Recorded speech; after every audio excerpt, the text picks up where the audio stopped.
Chittoor gang rape ఘటన రాజకీయ రంగు పులుముకుంది. నిందితులు రాజకీయ పార్టీ కార్యకర్తలు కావడంతో అధికార విపక్షాల మధ్య ఆరోపణలు ప్రత్యారోపణలు జోరందుకున్నాయి. నిందితులకు వైసీపీ సోషల్ మీడియాలో రాజకీయ రంగు పులమడం వివాదాస్పదమైంది. టీడీపీ కూడా వైసీపీకి కౌంటర్గా ఫోటోలు విడుదల చేసింది. చిత్తూరు గ్యాంగ్ రేప్ ఘటనపై జోరుగా రాజకీయాలు జరుగుతున్నాయి. నిందితులు మీ పార్టీ వారంటే మీ పార్టీ వారేనని రెండు ప్రధాన పార్టీల నేతలు పరస్పరం ఆరోపణలు చేసుకుంటున్నారు. మైనర్ బాలికపై గ్యాంగ్ రేప్కు పాల్పడ్డ నిందితులు ముమ్మాటికి టీడీపీ కార్యకర్తలేనని వైసీపీ ఆరోపిస్తోంది.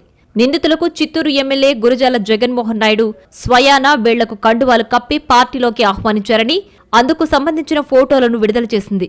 గ్యాంగ్ రేప్ గురించి వైసీపీ వాట్సాప్ గ్రూపుల్లో సోషల్ మీడియాలో వైరల్ చేసింది. నిందితులు కిషోర్, మహేష్, ఎమ్మెల్యే గురజాల జగన్మోహన్ తో ఉన్న ఫోటోలను పోస్ట్ చేసింది. దీంతో టీడీపీ నేతలు కూడా ముగ్గురు నిందితులు వైసీపీ నేతలతో కలిసి ఉన్న ఫోటోలను బయటపెట్టారు. గ్యాంగ్ రేప్ నిందితులు టీడీపీకి చెందిన వారేనని వైసీపీ ఆరోపించడంతో MLA Gurajala Jaganmohan press meet పెట్టి మరీ ఖండించారు. అత్యాచార ఘటన నిందితులను కఠినంగా శిక్షించాలని ఎమ్మెల్యే డిమాండ్ చేశారు. వాళ్లు టీడీపీకి చెందినవారు కాదని, పార్టీలో సభ్యత్వం కూడా లేదని స్పష్టం చేశారు. నిందితులంతా వైసీపీ వాళ్లేనని తేల్చి చెప్పారు. వినాయక చవితి ఉత్సవాలకు ఆహ్వానించేందుకు లోకల్ టీడీపీ లీడర్లతో కలిసి తన వద్దకొచ్చినప్పుడు ఫోటోలు తీసుకున్నారని వివరణ ఇచ్చారు. ఈ ప్రోగ్రామ్ అనేది మురకంపట్ల లేటెస్ట్గా చంద్రబాబు నాయుడు పైన అగెనెస్ట్గా మేనిఫెస్టో పైన వైఎస్ఆర్సీపీ ఎవరైతే ఇక్కడ ఇన్ఛార్జిగా ఉన్నారో వారితో పాటు పక్కలోనే నిలబడుకొని మీరు బాగా చూడండి, ఈ ప్రోగ్రాంలో క్లియర్గా కనిపిస్తుంది.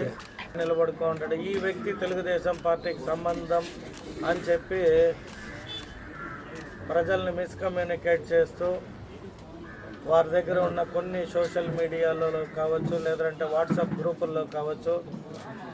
ఎమ్మెల్యే గురజాల జగన్మోహన్ కు కౌంటర్ గా చిత్తూరు నియోజకవర్గ వైసీపీ ఇన్ఛార్జ్ విజయానందరెడ్డి కూడా ప్రెస్ మీట్ పెట్టారు. గ్యాంగ్ రేప్ ఘటనను మొదట సోషల్ మీడియాలో పోస్టు చేసింది తమ పార్టీ వాళ్లేనని క్రెడిట్ ఇచ్చుకున్నారు.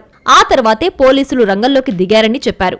వైసీపీ ప్రశ్నించడంతోనే పోలీసు శాఖలో చలనం వచ్చిందని అన్నారు. నిందితులు గతంలో వైసీపీలో ఉన్న మాట నిజమేనని, ప్రవర్తన నచ్చక పార్టీ నుంచి పంపించేస్తే ఆపై టీడీపీ నేతలు చేరతీసి ఆ పార్టీలో చేర్పించారని అన్నారు. అతను వైఎస్ఆర్ కాంగ్రెస్ పార్టీలో గతంలో ఉండేవాడు. అతని చేష్టలు నచ్చకుండా వైఎస్ఆర్ కాంగ్రెస్ పార్టీ పూర్తిగా అతన్ని నిర్వీర్యం చేసి పక్కకు దోసేస్తే మీరు మీ పార్టీలో వాళ్ళని స్వాగతించి రెడ్ కార్పెట్ వేసి వాళ్లకు స్వయానా మీ హస్తాలతో మీ పార్టీ కండువాలేసి పేపర్లో కూడా మీరు ప్రచురించడం జరిగింది. నిందితుల్లో ఒకడైన హేమంత్ చిత్తూరు నగరంలోని సంతపేటకు చెందినవాడు. హేమంత్, కిషోర్ ఓ ప్రైవేట్ బ్యాంకులో లోన్ సెక్షన్ సేల్స్ ఆఫీసర్ గా పనిచేసేవారు.